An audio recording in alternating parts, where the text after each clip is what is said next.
Hi guys, welcome to the Abroad Scope, which is powered by Across the Horizon. My name is Fumilayo Oguso, and I'm sure if you've been following up with my videos, you are very familiar with my face. And before I tell you what I'm here to talk to you about, I have a good news to share. Across the Horizon, we decided to start working on work and study abroad. If you want to go out there to study and you don't know how to get scholarships, you are thinking of getting a job, and you don't know how to do these things, you already know that we actually help people with scholarships. But now we can help you get a job while you study abroad. But just to get something straight, not like you are not going there to study, you just want to go and work, rara.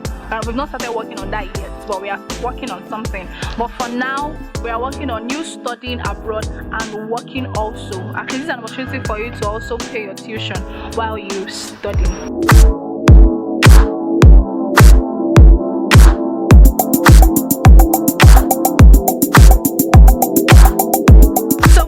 Why I'm talking to you guys today. I realized that so many people don't know the different kind of US student visas we have. Different countries with different visas and all that.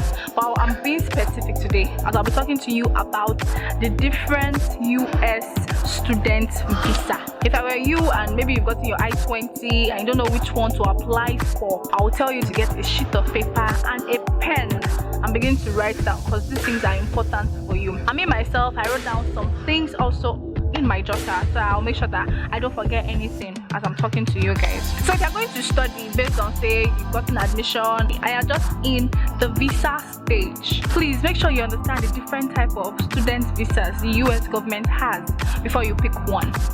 We have the J1 student visa, we have the M1 student visa, and we have the F1 student visa. The most common and popular visa that students do apply for is the F1 student visa. This one is when you are going for your academic study. Maybe you want to study medicine, mass comm, whatsoever, and you are going there to study to get your master's or your PhD degree or your BSc rather. You can go through with the F1 student visa. And please do not forget that with the F1 student visa, you are not allowed to work outside the campus. You can always work inside the campus, but you have to make sure that it is 20 hours per week. So please take note of it. You cannot do anything more than 20 hours. If you want to do so, then you have to have your work permit. And if you don't have that, to avoid issues, please do not do that. And also, you can go with the optional practice training. You could decide to do that after which you are done with your education. You could do it, it's not like IT. So you are trying to give yourself that practical setting for you to really understand what you've been taught in class. You could take this up, although it's not compulsory, but it is based on you, what you want. But that doesn't mean that it means you already have a work permit and you want to start working there. No, you're still using that your same F1 visa to do these things. And to apply for optional practice training, I'll give you guys more details about it in probably one of my videos. But for now, let's put our focus on the three types of student visas we have. And one important thing I want you guys to know is once your F1 visa expires, please leave the United States. If you don't know when to leave the United States or one thing like that, check that your I-20. There's always expiring dates there. Once they write it there, or maybe let's say you have extra year and you can't leave yet, you can walk back to your school for them to help you renew it. But once you've graduated, you finished everything you need, please leave the United States, because if you exceed the time you should be there, it may lead to being banned or being banned for life or very temporary. The next one is the M1 visa.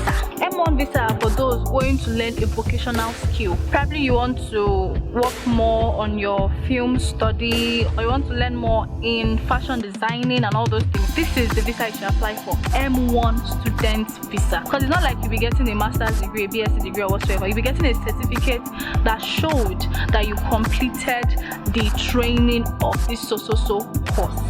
So another thing you should know is you're not allowed to work during your study. For this one, you're not allowed to work at all, because all through your hours of study, you will just be learning how to probably sew clothes, how to do shoes, how to do all these things. But all this training you are going there to study, it's probably because it's not available in your home country, or maybe it's available in your home country and you need a more standard way of learning it. But you have to make sure that you are not working there. It's not possible for you to work there. They must also show to the government or to the consular that you have enough money to cover for all these things. You have to show them, because there's no way you're getting money to do anything by working and all those. Then it's possible that you get scholarship for these things too. So in case you know you don't have enough money to sponsor these things, take working there out of your mind. If you're trying to get this visa, you're trying to think, oh, if I go there to study tailoring, I can use that one to enter US and become a permanent citizen. My dear, don't go and follow. Like the Yoruba people will say, Malos on Lego. You should not go and sleep on it, go and be on your own. So if you know you want this opportunity to just leave the country, please, this visa is not for you. The third one is the J1 student visa. I'm sure you've probably heard of people that school in Nigeria and then they go to another state or another country for their internship. So if you want to do one of these things, the J1 visa is the one you should go for. You could be schooling here, then go there for internship and come back, or probably school here, then go there for one semester and come back to finish up your education. This is the best one for you to apply for. Then what you should know is this visa is for when you're studying a course presently in Nigeria and then that market is not available in Nigeria but is available in the United States. You can go there to practicalize what you've been taught here in Nigeria. But one thing you have to make sure is you are coming back home.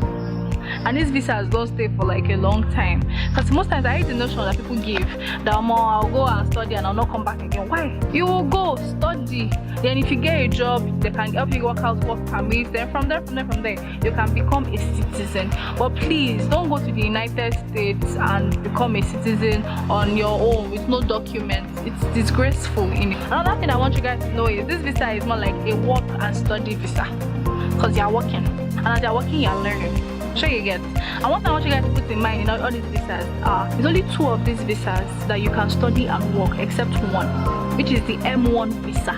With the M1 visa, you're only studying, you're not working anything. But with the J1 and the F1 visa, you can study while you work. So the US visa is $160. Then looking at the regular rate now, with the dollar rate now, is about 62,400 naira.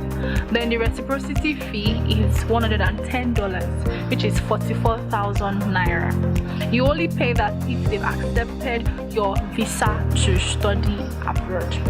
So now that you understand what each of these visas mean, I'm sure now you already decided, or I would say you already know which one you should apply for. So if you need help and guidance with preparing for your student visas, please reach out to us at Across the Horizon. And I'll also be doing a video on what to expect for your visa interview.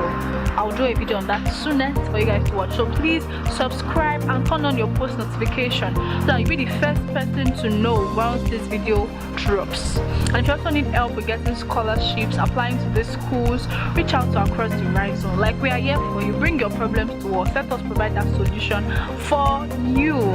So let me say my name again in case you forgot my name at the beginning. My name is Fumilayo Ogusowo. And do not forget, this video is powered by Across the Horizon.